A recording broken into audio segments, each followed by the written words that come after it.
Okay. We can get started.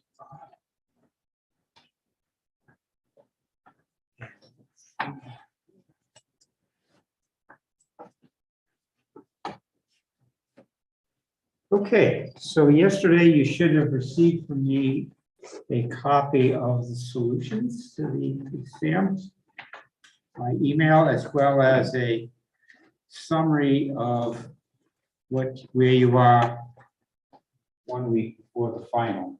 So just to remind you, in the syllabus, I talked about how you earn your final grade, and you have 4 exams so far, 3 1-hour exams, plus you have the quiz exam. Okay, so that's the QE there on your sheet.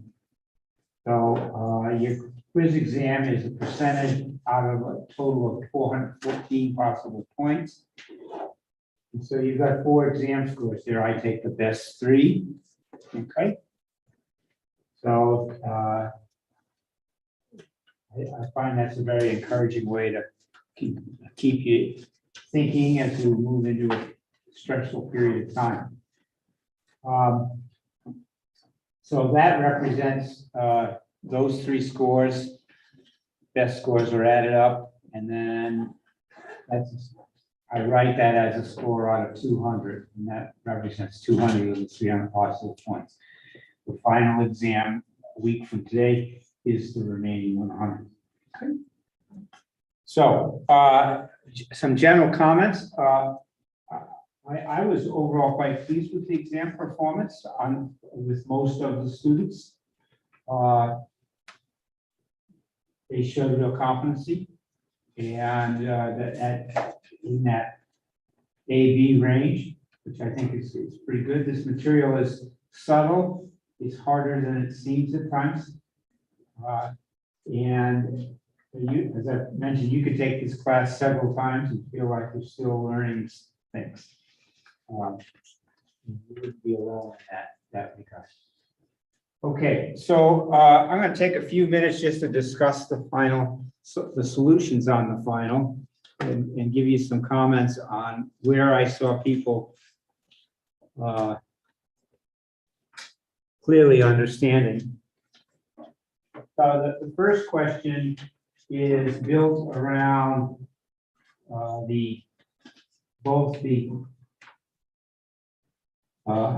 the divergence theorem. The first part is I have you calculating the divergence of a vector field, and that calculation, I can say with pride, everyone did correctly. And there's nothing wrong with that.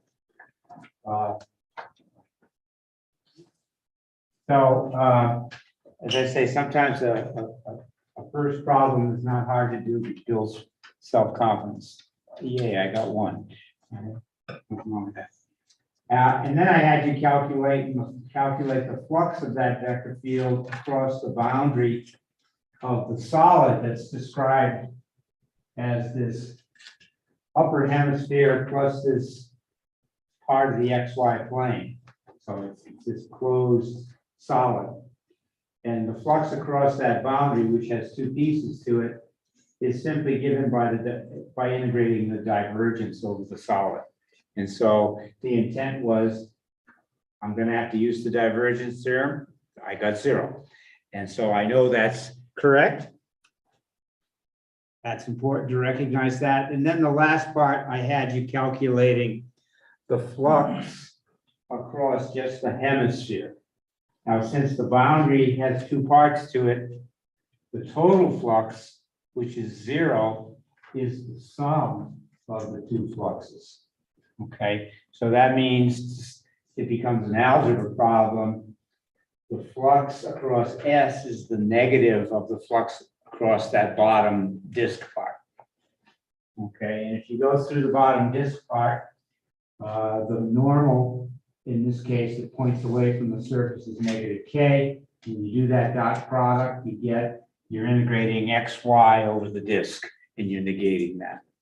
And if you convert that into polar coordinates, that very quickly becomes 0. Now, I saw some messing up of that, okay? But it was clear to many of you that whatever this is, it has to be the negative of that because of this already being 0 in part B, okay? So you got some number of the 16 points based on how well you addressed it. Most of you got the first 8, okay? And so where you might have messed up is in this part here. In question 2, I gave you a surface and a planar surface, spherical surface and a planar surface in the region that the two surfaces S and P bound. So I described that in the statement of the problem at the top. So we've got the unit sphere, we've got the part of it that lies above the plane Z equals a half. Okay. And then we've got the planar surface that arises as intersecting the sphere with the Z equals a half plane. So that's this little disk located halfway up between 0 and 1. And then there's the solid that's enclosed by the two surfaces. Okay, so the boundary is not just the spherical part, but it also includes the disk part. And I said, using spherical coordinates, I wanted you to describe that surface, in other words, parameterize it. And then from your parameterization, give me what the normal field is going to be. Okay, now this is similar to many problems we've done, but that's okay. That's the point, right? We're learning these things, and many of you wrote the parameterization down correctly and got the correct normal field. In one spot, some people actually get the negative of the middle part, which means they weren't calculating the cross product correctly. Okay, so that's not a big deal, but it's the place where you can mess up. If you got a negative in the middle, I won't point anybody out, but if you got that, that's where you made your error. Okay. So when you write out the normal field, it looks complicated, except that when you factor out a sine factor from it, this is the sine of phi times XYZ. Okay. And that's useful in the calculation. So in the second part, I had you calculate the actual surface area of the entire boundary, which includes the spherical part and then the disk part. Okay, and many of you got that spot on and got 7/4 pi. Okay, the disk part is straightforward. That's just the area of a circle. And then the spherical part you get by integrating the length of the normal field on the spherical part, which is integrating sine phi. Okay. So that wasn't too bad. You've done in the exercises I've given you, you've done harder problems, but the fact that you can do that well is, I think, important. Okay. In part C, I asked you to use the divergence theorem to calculate the triple integral. So if you're going to use the divergence theorem, it means you're going to calculate the flux across the boundary. Okay. And some of you ignored what that meant, recognizing, oh, this integral is the same as the integral of the flux across the boundary, which will be a sum of two integrals, one of which is easy to see 0. This one, you can see pretty quickly that one's 0. And this is the part that would use your parameterization, and you can get that very quickly.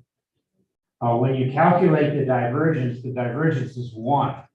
So that means you're getting the volume when you do this calculation. So this, as I mentioned a moment ago, this integral is visibly 0 because the dot product of my J field here with K is identically 0. So everything focuses on that first integral. And this is, if we write that flux integral on the F part out, this becomes a product of two trig integrals. Okay, and that's not too complicated. The sine squared, that integral we've done many times. We're using the double angle formula. We just got pi over 2. So I left out the details in the solution. So the hard one is going to be sine cubed, but you can rewrite it as sine squared times sine, and sine squared is 1 minus cosine squared. Once you do that, it becomes a U substitution exercise using U equal cosine phi. And if you work that out, you get 5 over 24. So your total volume in that case is going to be 5 pi over, what did I say? 5 pi over 48. Okay. It's kind of cool if you can get the volume from the divergence theorem. So where I saw errors was in this part of the problem. Problem 3, as long as you stay focused, you got part A correct. And this is something we've been doing. When is a vector field a curl? Okay, for you people that like physics, that's an important condition. The magnetic field in Maxwell's equations has divergence 0. Okay, that physically is quite important. So the magnetic field is a curl. Okay, that's why I point that out. Why we do that, I'll say more about that later today. But following our method, I can calculate a possible G. It's not unique, but this gives me a particular answer. Any other one would be obtained by adding on a gradient of a function. Okay, so many of you did this spot on correctly because it's not that complicated in integration. And so I ask you to use your answer from part A along with the Stokes theorem to calculate the flux of your original vector field across that conical surface. So you've got this cone where the cone point is at -1 and it goes up 1 unit. So its boundary is in the XY plane. Many picked up on that. But the strategy is because this is a curl, I'm integrating the curl of G over the surface, which by Stokes is the same as the line integral around the boundary of the surface. And that's not a hard line integral to calculate. Okay.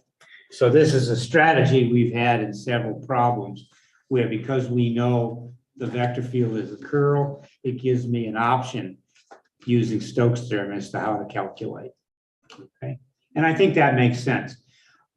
You had to parameterize the boundary, but the boundary is a circle in the XY plane. It's the unit circle. It's not something very esoteric. We've done that several times. So when you do the dot product of the vector field G with the velocity, it's a straightforward U substitution tree. And several of you got that spot on. Problem 4 is dealing with conservative vector fields. So the first thing I gave you a planar vector field, so the Z component is 0. So typically they don't list it because it's identically 0. So if you go through the curl of that, you get the x partial, you get 0, 0, and then the x partial of q minus the y partial of p. And when you do that calculation out visibly, it's 0. So that's telling me my vector field has a 0 curl. It's defined everywhere, so that means it has to have a potential. And you have several methods you could use. I call it, the first one here is kind of the guess method of just integrating. In other words, doing a reverse of partial derivatives. And if you did it that way, you get it pretty quickly, or you could follow the method that we outlined in the notes. And I mentioned both of them because it's useful to know both of them, okay? But most of you probably would have written down this if my memory is right. And that's a great method. And then in part B, I had you calculate the line integral of that vector field, but because the vector field is the gradient of a function, that means by the chain rule, you're evaluating the potential at the two endpoints of the curve. So it bypasses all of the potentially messy integration. And this is important in conservation of energy. So that type of calculation, I keep emphasizing it because it's important in other applications. Some of you messed up a tiny bit at the end and got +1 rather than -1. I'm sympathetic to that. You know, you have a minor ding at the end. See, problem 5, I gave you a surface that arises as the intersection of a cylinder with a plane, and I gave you the parameterization. And then I did something we've done on several quizzes, where you have the parameterization, calculate the normal field. That was something people did pretty much spot on. Then I had them calculate the curl of a particular vector field. And then with that information, I asked you to calculate the flux of that curl around that surface. Okay, and that, if you go back and use your parameterization, that's not complicated. And many of you did that completely right. Okay, just went in, first principles were calculation. You got 9 problems.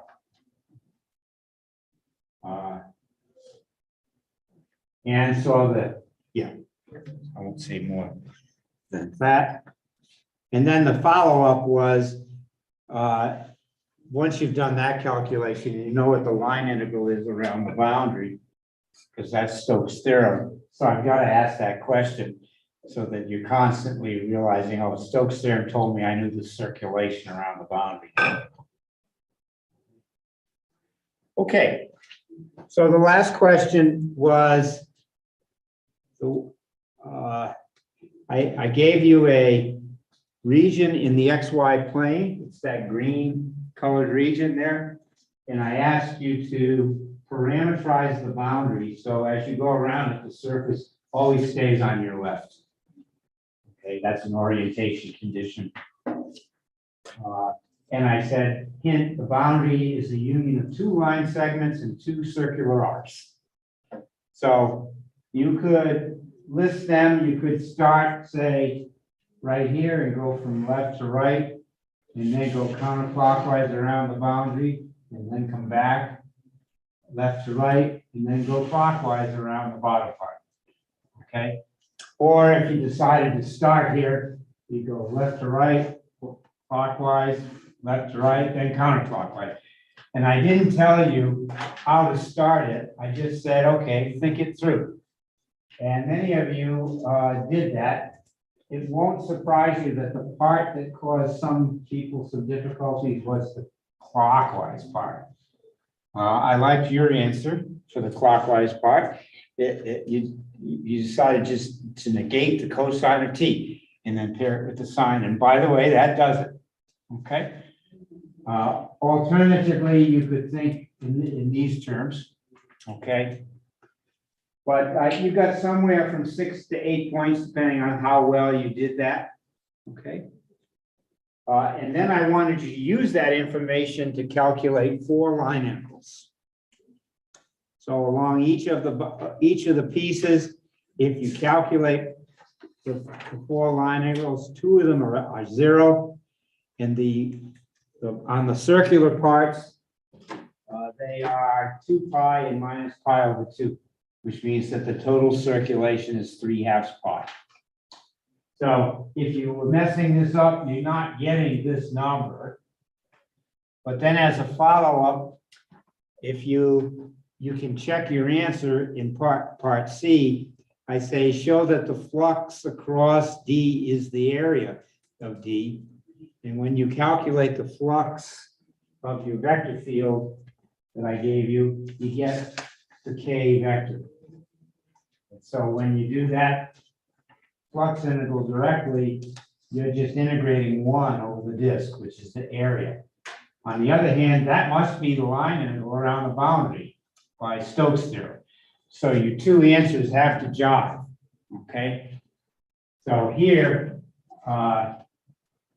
you're using Green's theorem to confirm that the answer you had to get up here has to agree with what you got down there. Okay, so it's a checks and balances question. All right, so in summary, I was quite pleased with what I saw in a large number of you. That I saw some very competent work, and just now get ready for the final. This week I spend most of it just reviewing. Each of you received a note from me that gave you your 4 exam scores.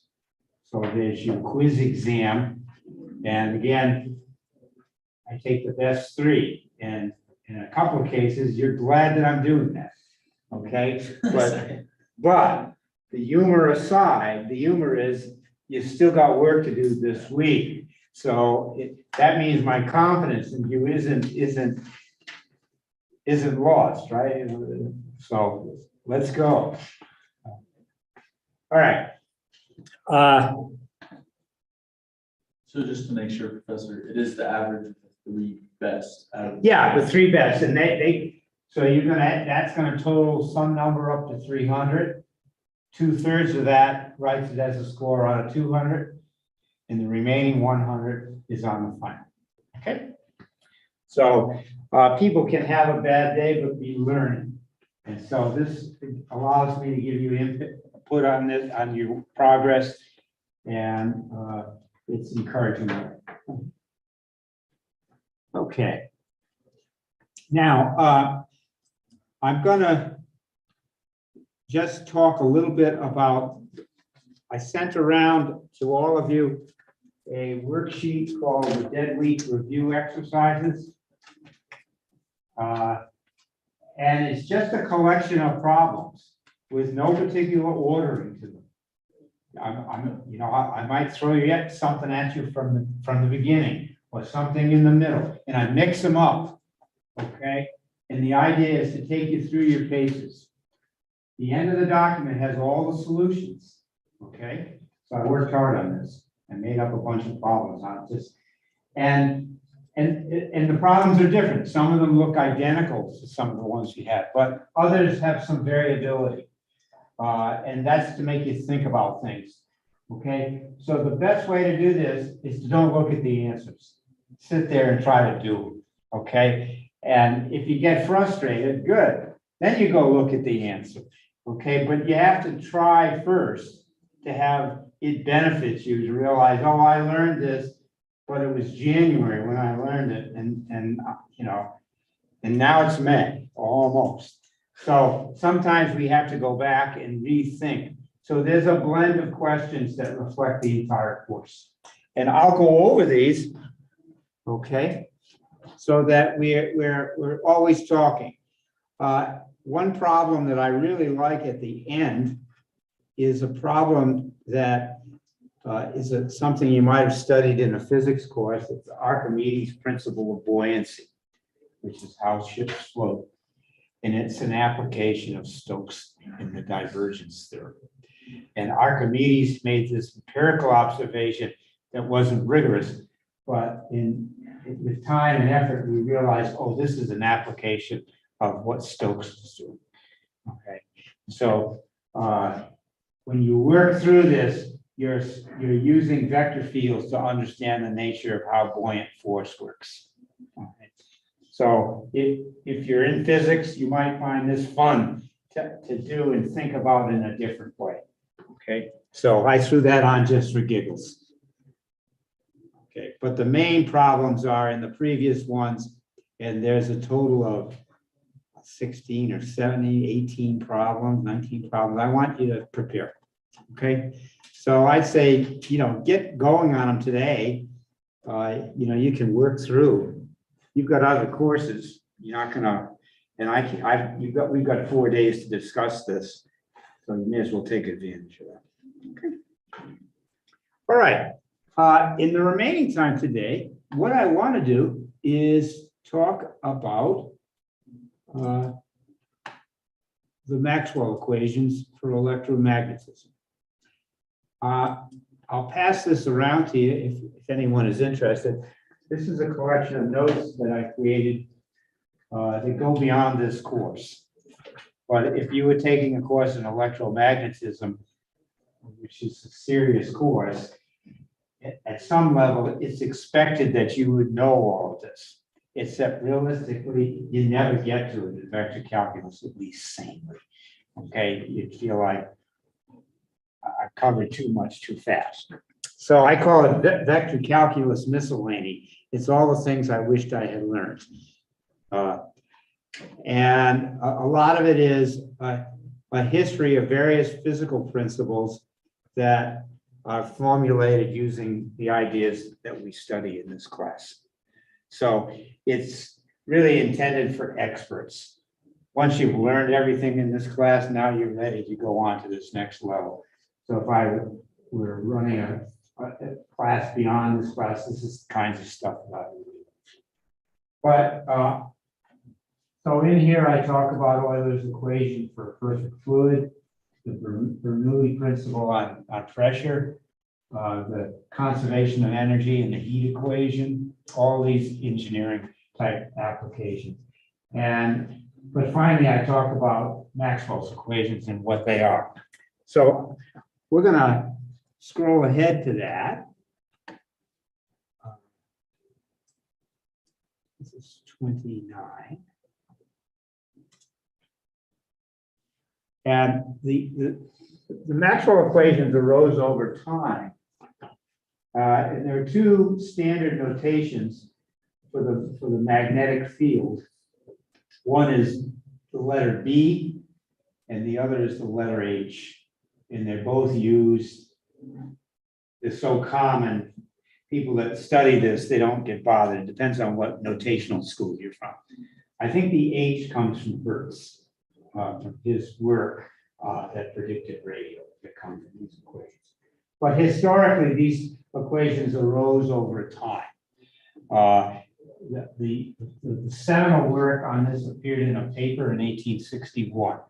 It's called On the Lines of Force, a paper that Maxwell published. But he stood on the shoulders of giants, which include Ampere, Coulomb, Gauss, Green, Lagrange. There was really a group effort at attacking this side, the nature of what the propagation of the electromagnetic force is about. And so the way you read it mathematically is I've got two vector fields. One's called E, and the other one is called either V or H, depending on unitational preference.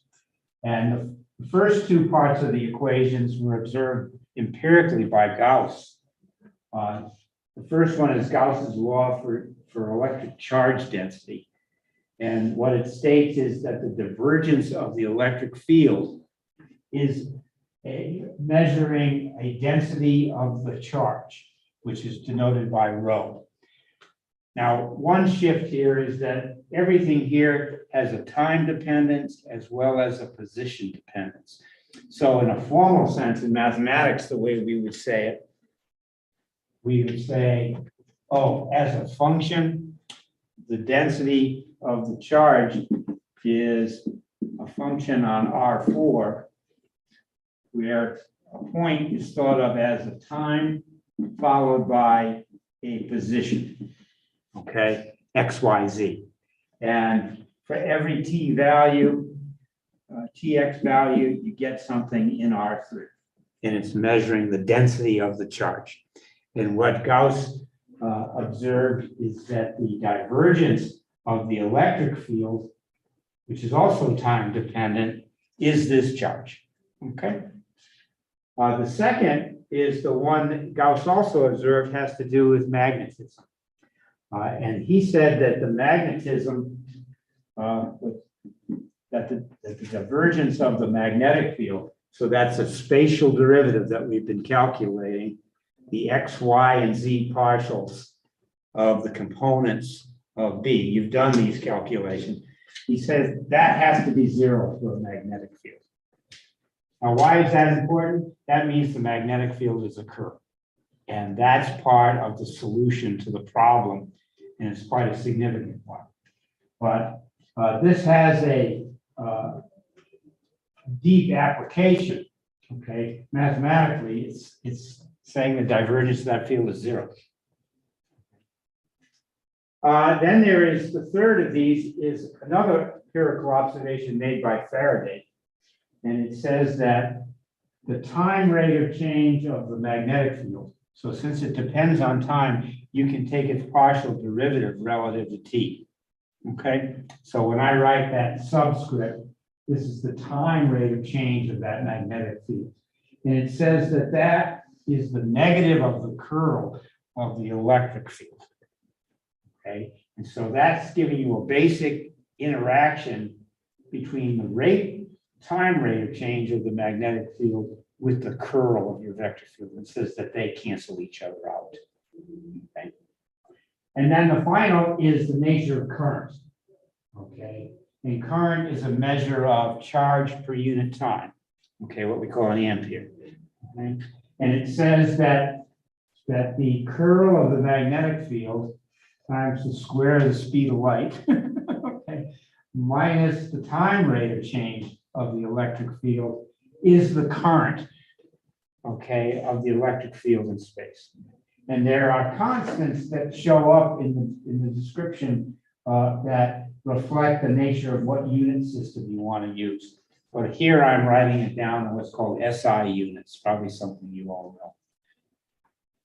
Okay, what does it mean to solve the Maxwell equations? And to solve these four equations, scroll ahead here, is this particular theorem. So if I have these time-dependent vector fields that satisfy Maxwell's equation, then there's a time-dependent vector field, which is classically called A, and a scalar function of four variables for which these four conditions hold. Okay. Now, to go through this very carefully takes a bit of work. Okay, and it's one of those things where, as a student, you're better to sit down by yourself and get lost and try to watch me work through this. But you've already learned this equation at the top here. Anytime something has divergence zero, it has to be a curl of something. And we studied how we determined a vector field that would be the curl of G. Okay. However, the solution to that equation isn't unique. That solution field is called a gauge. And the adjustment of the gauge by a potential is what led us to radio waves. Okay. That's where Hertz comes in, something like 15 years later. Okay. So if you can say these five equations gave us a rather significant change in the way mankind communicated. Yeah. So this equation down here about the charge density, it's telling you that the charge density is a second derivative in time minus what's called a Laplacian in space, in the spatial variables. And this is called a wave equation.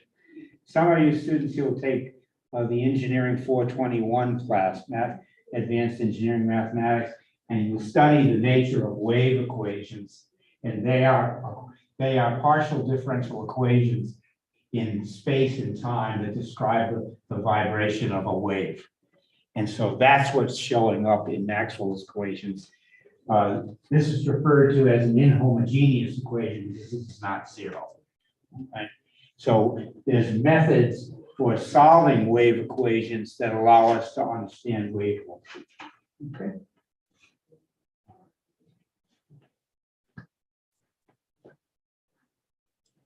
So the rest of this here is going through the process of saying that this is possible. And we've addressed part of that. It's hard to know where to start with this. But maybe a good place to start is to start with Faraday's equation, because that involves Stokes' theorem in a direct way. Okay. Now, I just take a poll here. How many of you studied these equations in some form? Okay. Can you tell me how is it presented to you? Give me a rough. My bet is this looks a little different. Yeah. Yeah, I'm presenting it with the vector calculus in it, which is what led to the actual equations. It's not like they did it without it. No, they did it when they brought this in. Sometimes when you're learning something from an experimental point of view, you might treat that lightly because it's not assumed you've taken this course. But if you had taken an E&M class at the 4,000 level, it's going to assume you know this. So I just think it's interesting for that. Okay, so Faraday's law, I'm going to go back to the beginning here.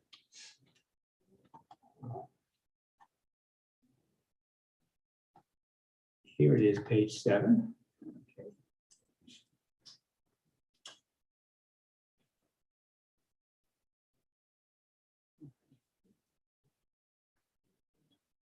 Let's see where is it. So Faraday's law where is it? Right here. Yeah. It was the result of experiments in 1831. And in scientific language, it relates the circulation of an electric field around a curve. So that's, for example, like the boundary of a disk. It relates it to the negative of the time derivative of the flux of the magnetic field over the surface that it bounds. So a simple example might be I've got some disk surface like that, and I've got the boundary of that disk, okay? And my magnetic field is flowing through the surface. And so the empirical scientific law is that the line integral of the electric field around the boundary of that's the same as the negative of the time derivative of the flux of the magnetic field through the surface that it bounds. Okay. Now, because that magnetic field has zero divergence, that tells us why Stokes' theorem is relevant in the analysis of the experiment, because this here is the flux of another vector field. So we've talked about that particular application, and so that partial derivative with respect to time, it has zero divergence. And when you see it that way, you think, well, gee,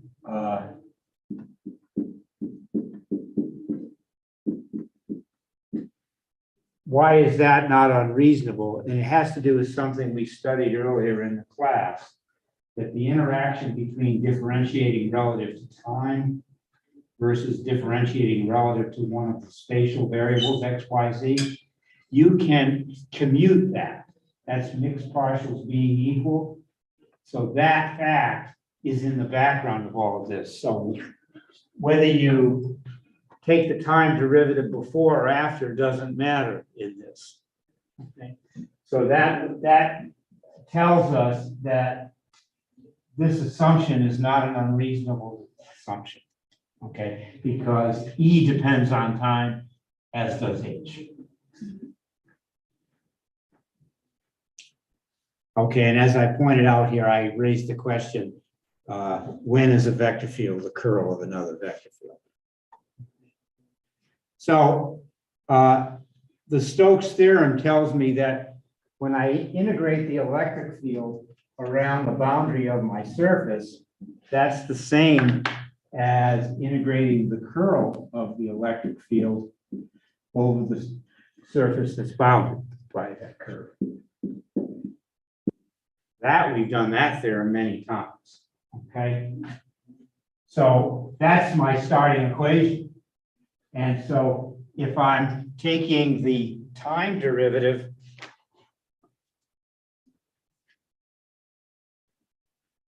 if I'm taking the negative of the time derivative of the magnetic flux over my surface, that's the same as integrating the flux of my of the curl of my electric field over the surface. And now, technically, there is something that goes on here that real experts would get worried about immediately. But this quantity here depends on time because H depended on time. And when you calculate a surface integral, you're integrating out the spatial variables, okay? But you still have a quantity that's time dependent, okay? And so you can differentiate this as a function of time.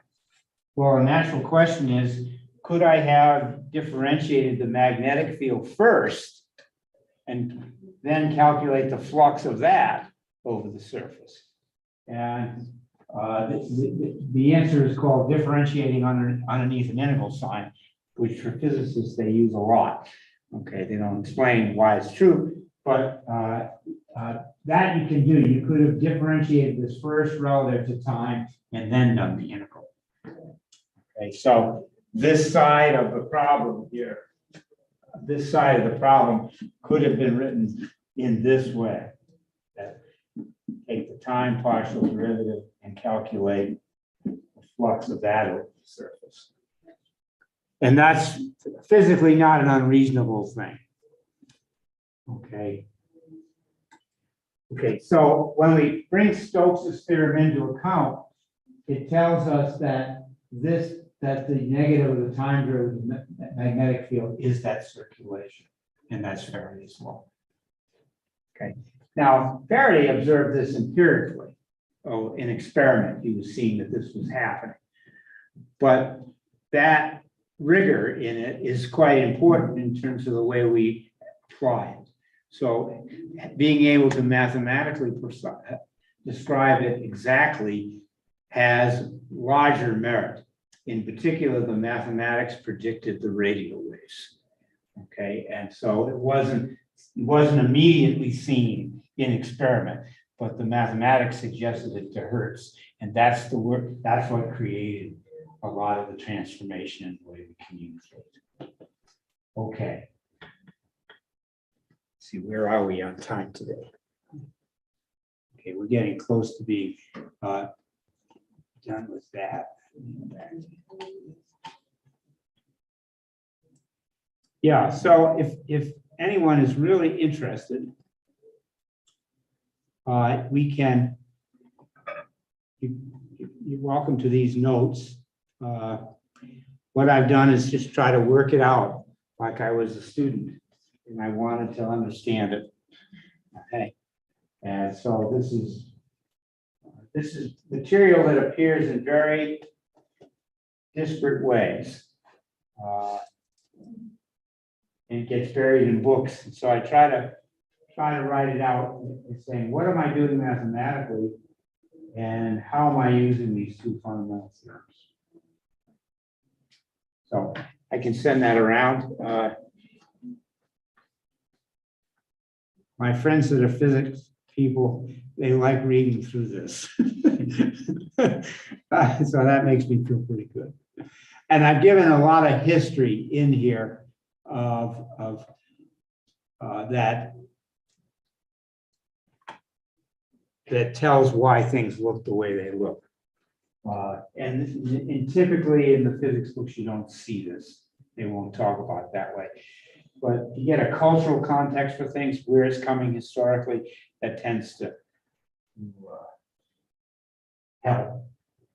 Now, the vector calculus formulation of Maxwell equations didn't happen really until close to 1900. And the two mathematicians that were involved in that, one's a British one, by the name of Heaviside, and the other is an American by the name of Gibbs. And they were mathematical physicists. So they were interested in moving away from the quaternionic view of this, which Maxwell was using. He was influenced by Irish mathematician Hamilton. The quaternions, for those of you that will study quantum mechanics, is a three-dimensional version of the complex numbers. Okay, so and that was the dominant way it was formulated. But the modern formulation, like you'd see in a vector calculus, that's due to Heaviside and Gibbs.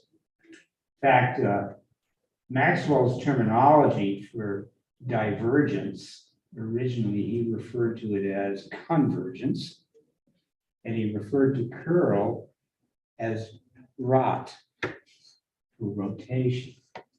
And then he referred to potentials as pot. And so these are really unfortunate terms, as you can, in modern day terms, you can imagine. I wouldn't want to call the curl of a vector field the rot of a vector field. Okay. Well, I think that's enough for today. But tomorrow what I'll do is I'll start working through the review exercises, because having some time to think through everything will help. And I want to, this is mostly just for enrichment. You know, if those of you that'll take a full course in it, you'll realize how complicated that is. But I've given you the way to mathematically solve them in these notes, and I'll send those around so you can have them. Okay? Well, that's it for today, and we'll see you all tomorrow. I will hold my office hours in the usual way. So if you can make them and want to work on some dead week exercises, that's fine by me. Okay. This might be a silly question, but is the final in person? No, the final is not in person, but it is going to be exactly 2 hours, and it will be exactly at the scheduled time. All right. So there will not be any, but I have to allow for people that are remote. And there are some that are remote to be able to take the exam.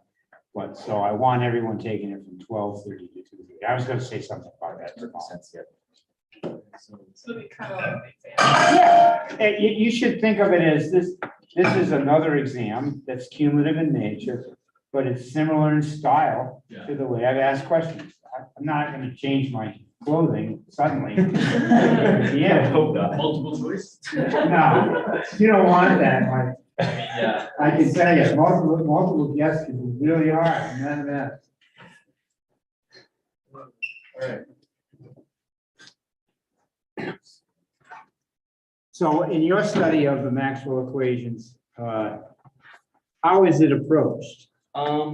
It's similar to this, but instead of using that whole integral for the negative dt, it's just the flux, the symbol flux. Oh, yeah, so it's giving you the derivative versus the integral version. Yeah.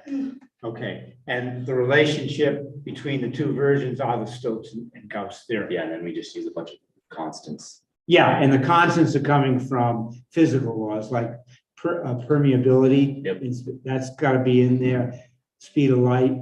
So, but ultimately you get this, there's this general theorem called the Helmholtz decomposition that says if you have any reasonable vector field, you can decompose it into a part that's rotation free, meaning it has zero curl, and a part that's divergence free, meaning its divergence is zero. and that decomposition is unique. And that is involved in that wave equation analysis. Yeah, so anyway, It's very interesting seeing another approach. yeah, it is. I think so too. Thank you. Professor. Yep, see you guys later. Where are we? Ronnie, one second, let me send this over. Okay, wait. April 25.